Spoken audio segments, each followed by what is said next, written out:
कहेंगे उनको आओ भाई भाई हम इकट्ठे बैठे। वो भी तो हमारे भाई लड़ रहे हैं वहां पर, वो भी मार खा रहे हैं और हमें भी खा रहे हैं।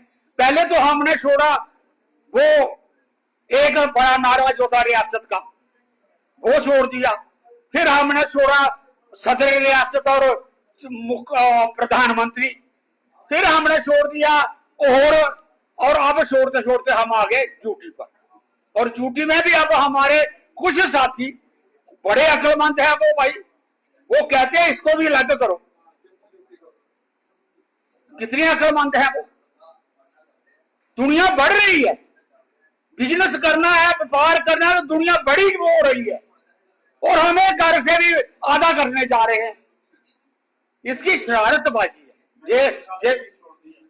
ये बात मत समझो ये मजाक है। जो हमें इन्फॉर्मेशन है वो पंजाब को भी तोड़ना चाह रहे हैं। अब वहां पर SIR हो रहा है इस वक्त, मेरी बेटी है वहां पर, वो सुना रही थी मुझे कि जो घर सरदारों के थे हमारे गलियों में कहीं बंद है, कहीं काम करने के या कहीं खेत है, उनको आते हैं देते और लिखो, कहते लिख दो कनाडा, लिख दो इसको ऑस्ट्रेलिया, लिख दो इसको, उसको खत्म करते जा रहे हैं। और जो बाहर के दूसरे लोग हैं उनकी कॉलोनियों की कॉलोनी वोटिंग बन रही है और कलकत्ता वाला वहां पर वो तजर्बा होगा। और उसके बाद फिर क्या करेंगे? और फिर गुरदासपुर डिस्ट्रिक्ट को जम्मू के साथ मिलाएंगे और जम्मू स्टेट बना देंगे, फिर उसका चीफ मिनिस्टर बन जाएगा और उनको रहने देंगे झूठी में ही। ये है बिल्कुल बेईमानी है, ये सियासत बदनयत की सियासत है। ये सियासत हमने कंडेम करनी चाहिए। इंडिया यूनियन ऑफ स्टेट्स है, लोगों को फेडरल राइट मिलने चाहिए और हर इकाई को कुदरत का नियम है ये, हर आइडेंटिटी, हर एथनिसिटी, हर लैंग्वेज उसको बदलने फोड़ने का राइट है। कोई आइडेंटिटी जो है वो जरूरी नहीं है एक दूसरे में मर्ज हो जाए। हाँ, उसके अंदर एक खासियत होती है कोएग्जिस्टेंस की, टॉलरेंस की, इंटरडिपेंडेंस की। ये उसके अंदर होती है तो दूसरे को भी टॉलरेट करता है। इंसान एक ऐसी चीज है जो दूसरे को बर्दाश्त करता है दुनिया में, और दुनिया में हो रहा है ऐसा, नेक तजर्बे हो रहे हैं, तो दुनिया इकट्ठी होने की तरफ जा रही है। सिर्फ फर्क इतना है कि सेकंड वर्ल्ड वॉर के बाद यूएनओ बनी थी, यूएनओ ने थोड़ा सा राइट फेडरल रखे थे और उन्होंने सॉवरेनिटी को रिस्पेक्ट दी थी कि जो सॉवरेन कंट्री हो जाएंगे उनको अपना व्यापार करना, अपनी चीजें करना अपने बात होगी। लेकिन अब जो वर्ल्ड बन चुकी है इस वक्त आज की डेट में, वो वर्ल्ड तानाशाही की बन चुकी है। वो फेडरलिज्म खत्म कर रहे हैं। यूएनओ को उन्होंने ठंडा कर दिया, बिल्कुल कोई ग्रांट नहीं। हमारे टाइम में यूनिसेफ होता था और WHO होता था और ह्यूमन राइट्स बात होती थी, एशिया बात होती थी, रेड क्रॉस होता था। जहां लड़ाई होती थी तो वहां पहुंच जाते थे कि उनके साथ नाइंसाफी हो रही है। अब कहीं एक डब्बी नहीं जाने देते इजराइल में, उसमें फिलिस्तीन में एक पानी के बोतल नहीं जाने देते, मार दो। इसका मतलब डिक्टेटरशिप, तानाशाही आ चुकी है। इसके खिलाफ एक ही रास्ता है कि हम इकट्ठे हो। वो बोल रहा है इकट्ठे कैसे हो सकते हैं कि ह्यूमैनिटी में, ह्यूमन में हम इंटरडिपेंडेंट हैं सारे।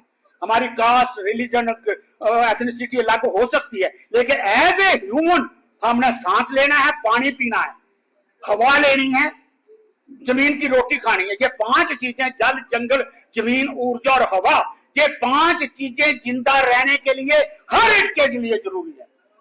और ये 5 चीजें तबाह हो रही हैं इस वक्त। हमारी रियासत की क्या हालत कर दी है इन्होंने। हमारा मिट्टी भी जहां से लेके, वज्र भी जहां से लेके, और हमारी इतनी आबादी बदल दी है कठुआ डिस्ट्रिक्ट में और सांबा में, मणिपुर के जैसा हाल होगा 10 साल के बाद। हमें पहाड़ों पर जाना पड़ेगा। वो नीचे होंगे और उनको सब कुछ आता है, कट्टा चलाना भी आता है, सरिया चलाना। हमें तो रेलवे की टिकट लेना नहीं आती है। हम डर जाते हैं रेलवे का रश देखकर। वो ऊपर भी चढ़ जाते हैं, नीचे भी चढ़ जाते हैं, बीच में से बढ़ जाते हैं, शीशे से भी निकल जाते हैं।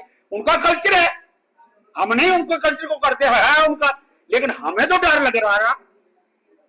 इसलिए मेरी सबसे जो राय है, आपकी बहुत सारे लोगों की राय आई है कि हमने स्टेट जम्मू कश्मीर अपनी शक्ल में चाहिए, जो उसकी ओरिजिनल शक्ल थी, और 5 अगस्त 2019 के बाद जो कुछ हमारे से छीना गया है वो वापस लिया जाए और हमारे सारे जमीन के राइट्स, नौकरी के राइट्स और हमारे अंदर जो माइनॉरिटीज रह रही हैं, जहां जो 47 में लोग आ गए हैं, अगर उनको आपने जहां पर किसी कानून के तहत उनको दे दिया है, हमें उस पर कोई इतराज नहीं है। रहते रहते कोई 20 साल रहेगा, 40 साल, मैं भी दिल्ली जाऊंगा, 30 साल के बाद मेरा भी तो हक बन जाएगा वहां रहने का, वो तो बनता है, उससे हमें नहीं एतराज है। लेकिन जो भर्ती आप कर रहे हो ट्रकों के ट्रक, उससे हमें एतराज है, वो नहीं होनी चाहिए। और हमारा ना कल्चर बदले, ना हमारी लैंग्वेज बदले, क्योंकि दुनिया में कोई चीज ऐसी नहीं है जो अकेली रह सकती है। आज तक साइंसदानों ने छोटे से छोटा पार्टिकल जो ढूंढा है, उसके अंदर भी 2 चीजें होती हैं। अकेली कोई चीज ही नहीं यार इस जमाने में, इस दुनिया में, इस पृथ्वी पर 2 चीजों से चीज बढ़ती है, कोई बना ले। तो दोनों चीजों की इंटरडिपेंडेंस होती है। इंटरडिपेंडेंस नहीं हो तो वो H2O पानी बना ही नहीं सकते। इसलिए हमें दूसरे को बर्दाश्त करने का वादा इंसानियत के पास है, उसको समझ लगी है, उसने समझना चाहिए और उसके साथ इकट्ठे रहने की तारीख बनानी चाहिए। धन्यवाद, शुक्रिया। बहुत